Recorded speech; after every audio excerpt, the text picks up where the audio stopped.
In a couple of years, we're going to look back fondly on the epic build-up between Infinity War and Endgame. And boy, what a payoff we got in the 3-hour epic. Something we should all forget? All those crazy theories we came up with leading up to the movie. Rumors, set reports, Easter eggs, and comic book resources led to some pretty wacky theories. So let's all have a good laugh and reflect on some Endgame ideas that didn't exactly pan out the way we imagined.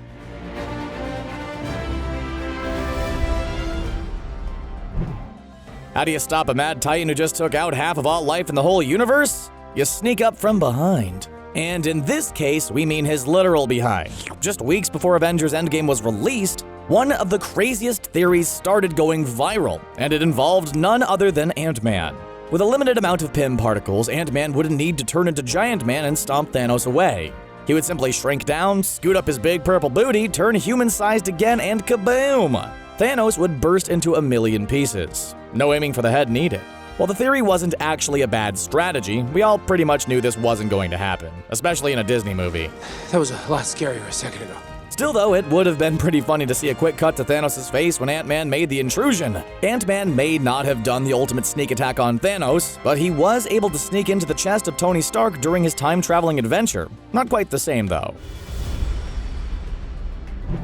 It's time we all admit it. We're desperate for hints and spoilers. One of the key signs of this? When we're scrounging through toy aisles, reading packages, and trying to get any possible clue about the movie we can, Lego sets are typically the most revealing. But Avengers Endgame has so many products people were digging and digging for various clues. Way back in October of 2018, toy packaging leaks began and the rumors swirled. The hint that stood out the most? A bigger threat. The line appeared on the back of countless toy products, hinting at the prospect of the Avengers facing off against someone even stronger than Thanos. Would it be Galactus? Doctor Doom? Some type of cosmic entity? It doesn't matter anyway, because there was no bigger threat, just a younger Thanos and his army from 2014. But the bigger threat was mostly to our wallets for all the new merch we were enticed to purchase.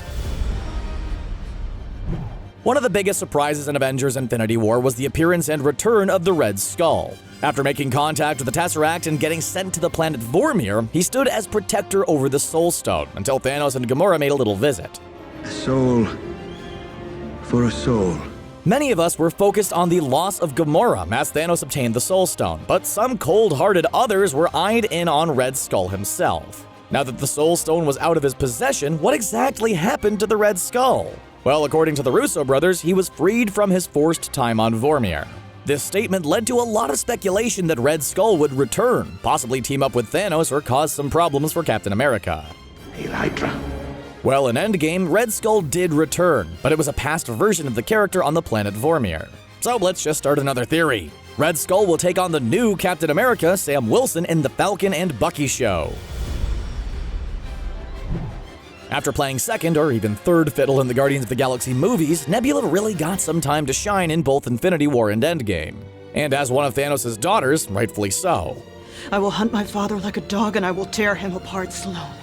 As Nebula was one of the few non-original Avengers to survive the snap, people predicted big things for her in Endgame, and specifically involving the Infinity Gauntlet. The reason for this speculation? In the original Infinity Gauntlet miniseries, Nebula has a great moment where she outsmarts her father and wears the gauntlet herself. With so much taken directly from those comics, we expected a live-action moment to play out on the big screen, but it never came.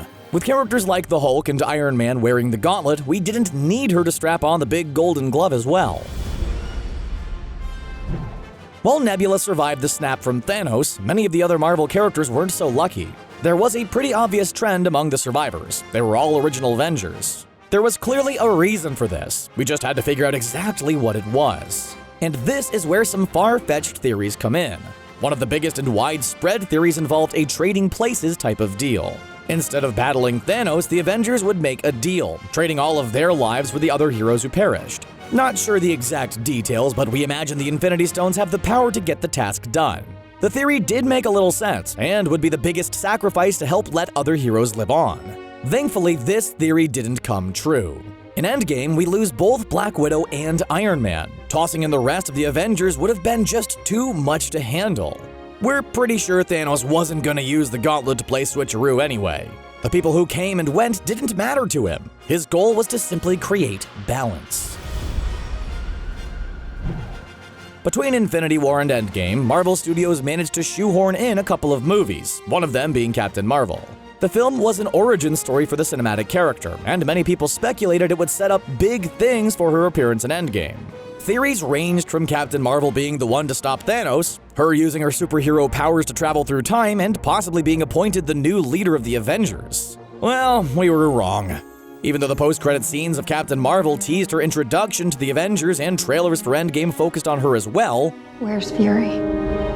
she went AWOL for a majority of the movie, supposedly out there helping other galaxies. She swooped in early on to save Iron Man and Nebula, and then came back to carry the gauntlet for other heroes, but was largely unused. She's not a leader of the Avengers, and didn't really form a bond with any of the characters. She was just kind of there, until she wasn't. The Thanos who snaps in the comics is a far cry from the one we saw on the big screen. And no, we're not just talking about the rhyme and style of their snaps.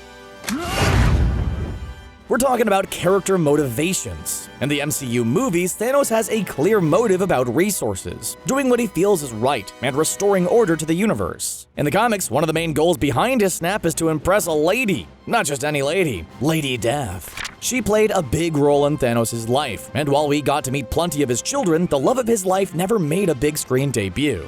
Theories formulated for months that Lady Death would make an appearance. Were they shacking up on his farm? Would she come to his side after the decimation?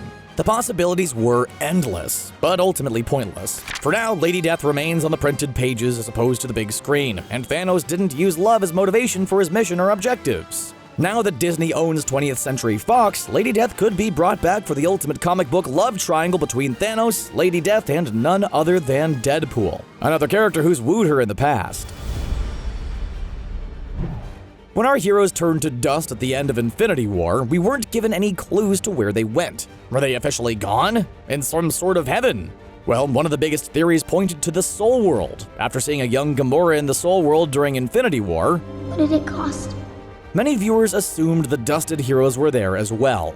By collecting the Soul Stone, the surviving heroes could access them inside to communicate and figure out a way to set them free. Wrong again! We never really got to look in the Soul Stone, but Hulk snapped everything back to life and didn't mention seeing anyone in the Soul World. We never got to see anyone in the Soul World again, and Peter Parker's dialogue points to some type of timeless black void with no mention of the Soul World. He states it felt like he just woke up and 5 years had gone by without blinking an eye. So these guys weren't chilling out in the Soul World together, just lost to some mysterious void with billions of others and no awareness of what actually happened. We all knew heading into Avengers Endgame this would be the end of an era. The Avengers as we knew them would be over. Actors were leaving, heroes would perish, and new ones would have to step up to the mantle. Many people assumed that a new group would be formed before the end credits rolled, with heroes like Black Panther, AntMan, and Spider-Man working closely with the Avengers. We all thought a new group would naturally form, but we guess we all got a little ahead of ourselves. There was no new group of Avengers by the end of the movie. Sure, it was nice seeing everyone gather together for Tony Stark's funeral, but this wasn't any type of group assembling to save the world. It may be several years before we see a new Avengers team. It could consist of veterans like the Hulk and Hawkeye, along with newbies like Doctor Strange and the Wasp. Or perhaps the old Avengers are done for good, and the next incarnation will be the young Avengers. Either way, their hideout was completely destroyed by Thanos, and we saw no immediate plans to start building again. Bummer. Thanos was the ultimate villain in Infinity War. With all 6 stones, I could simply snap my fingers. He had clear motives, showcased emotion, and wasn't evil just for the sake of being evil. He was the most well-rounded villain in Marvel history. Because of his understanding, many people thought Thanos would have a change of heart, join up with the Avengers and combat any threats which may have occurred because of his snap. Wow, this one was way off. Not only did Thanos remain the big bad, but he got his head chopped off within the first half hour of the movie. Any of those hero theories were tossed right out the window after that crazy moment. When the 2014 Thanos came back, he actually became more evil, with intentions of using the gauntlet again. Thanos wasn't just going to wipe out half of all life, he was going to wipe out all of it. Now there's a snap for ya. Just imagine if Thanos did become the hero. He reverses the snap on his own and the movie ends in like 10 minutes. Not much of an endgame there, huh? Wow, there were so many theories that really missed the mark. Any others we missed? What was the most unrealistic theory you heard before seeing Endgame? Let us know in the comments below. And don't forget to like the video, share it with friends, and subscribe to Screen Rant for more epic Marvel content. Thanks for watching.